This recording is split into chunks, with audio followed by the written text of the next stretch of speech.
Sebelum kita mendengarkan firman Tuhan, kita berdoa. Bapa Surgawi, kami datang ke hadapan-Mu dengan hati yang penuh syukur atas berkat-berkat yang Engkau limpahkan kepada kami. Kami bersyukur karena Tuhan memberikan kami kesehatan. Berkatilah setiap pujian, doa dan firman yang akan kami dengar. Kiranya Roh Kudus-Mu bekerja di tengah-tengah kami. Amin.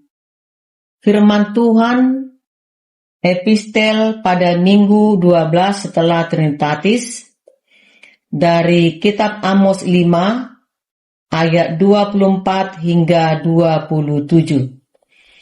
Tetapi biarlah keadilan bergulung-gulung seperti air, dan kebenaran seperti sungai yang selalu mengalir. Apakah kamu mempersembahkan kepadaku korban sembelihan dan korban sajian selama 40 tahun di padang gurun itu, hai kaum Israel? Kamu akan mengangkut sakut rajamu dan kewan dewa bintangmu, patung-patungmu yang telah kamu buat bagimu itu. Dan aku akan membawa kamu ke dalam pembuangan, jauh ke seberang Damsik, firman Tuhan yang namanya Allah semesta alam. Demikian firman Tuhan. Jemaat yang diberkati Tuhan Yesus, banyak orang menganggap bahwa hidup beragama cukup dengan rajin datang ke gereja, menyanyi, berdoa, dan memberi persembahan. Semua itu memang penting. Namun, melalui Nabi Amos, Tuhan mengingatkan bahwa ibadah tidak boleh berhenti di dalam gedung ibadah. Ibadah harus tampak dalam cara kita hidup setiap hari. Pada zaman Nabi Amos, bangsa Israel tetap rajin melakukan ibadah, tetapi kehidupan mereka penuh ketidakadilan, penindasan terhadap orang miskin, dan penyembahan berhala. Karena itu, Tuhan menegur mereka dengan keras. Ia tidak menolak ibadah, tetapi menolak ibadah yang tidak disertai kehidupan yang benar. Ada beberapa poin penting dalam khotbah ini. Pertama, Tuhan menghendaki keadilan mengalir dalam kehidupan, ayat 24. Tetapi biarlah keadilan bergulung-gulung seperti air, dan kebenaran seperti sungai yang selalu mengalir.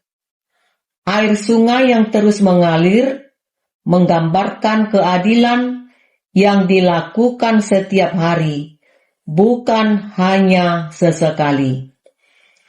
Tuhan menghendaki umat-Nya berlaku adil kepada semua orang, jujur dalam pekerjaan, tidak menipu, tidak menfitnah, tidak mengambil hak orang lain, dan peduli kepada mereka yang lemah.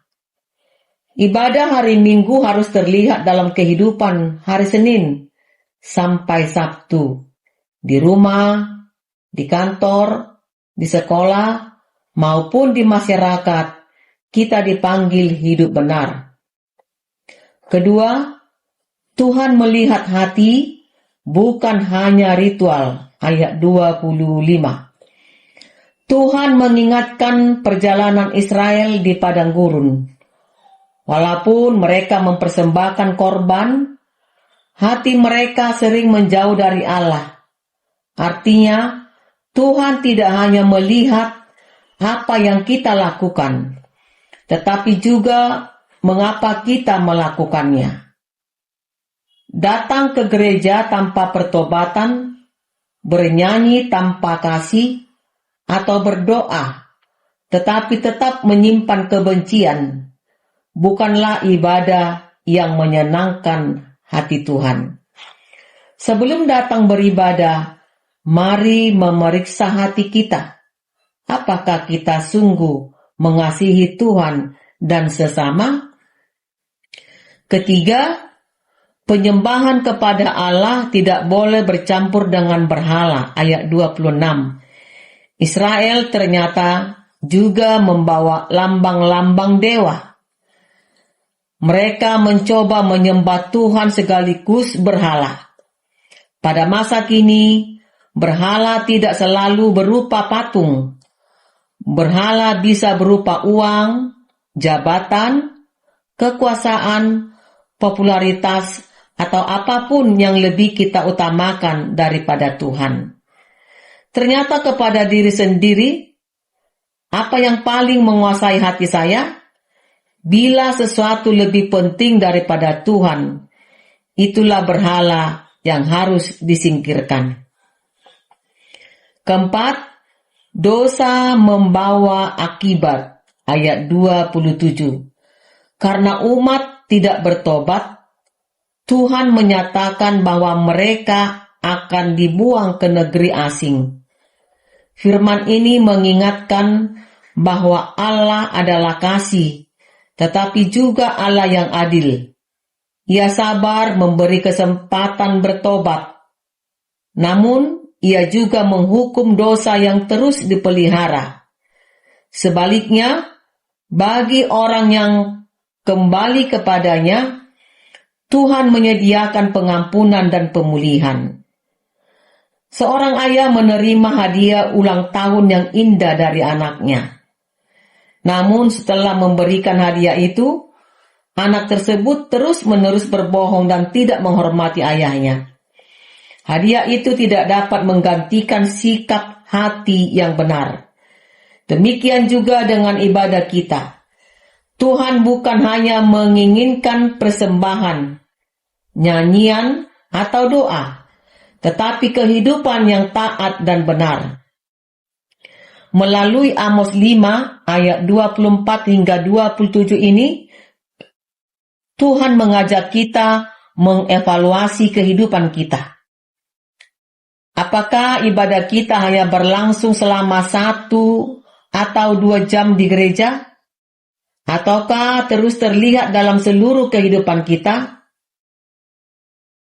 Saudaraku yang diberkati Tuhan Yesus, marilah kita menjadi umat yang setia beribadah. Umat yang hidup jujur. Umat yang berlaku adil. Dan umat mengasihi sesama, menjauhkan diri dari segala bentuk berhala, dan memuliakan Tuhan melalui perkataan serta perbuatan. Kiranya ibadah kita tidak hanya terdengar melalui nyanyian, tetapi juga terlihat melalui kehidupan yang memancarkan kasih, keadilan, dan kebenaran. Amin. Kita berdoa. Ya Tuhan Allah Bapa kami bersyukur atas kebenaran firman-Mu. Biarlah firman-Mu yang kami dengar hari ini tidak hanya berlalu begitu saja, melainkan berakar dan bertumbuh di dalam hati kami untuk menjadi pelaku firman-Mu. Amin.